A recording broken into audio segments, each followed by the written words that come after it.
actuacións do Racing na casa son un canto ao fútbol e ao gol. Esta vez foron 5 acompañados dun espectáculo de envergadura. O primeiro, aos 2 minutos, obra de Pazolo de volea moi protestado polos visitantes que observaron falta na acción inicial do dianteiro, que gozaría de senllas oportunidades máis para adornar a súa conta nestes primeiros minutos.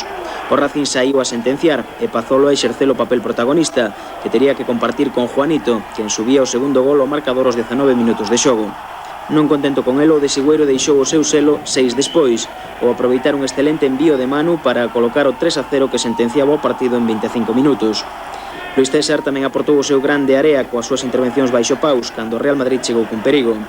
Antes do intermedio, o Racing perdeu unha inmellorable oportunidade para completar a goleada. A segunda parte comezou cun claro penalti en área local non sinalado polo colexiado. O Racing baixou lixeiramente o ritmo, pero ainda así tivo ocasións como esta previa a unha oportuna saída de Luís César para evitar o primeiro tanto do conxunto da capital de España. Os galegos mantiñan o control do partido, pero o filial madridista plantaba cara con calidades en complexos. Aos 25 minutos, Pazolo convirte o saque de falta de Manu no cuarto gol dos verdes. A resposta visitante choca unha vez máis cun seguro Luís César. E as tretas do fútbol.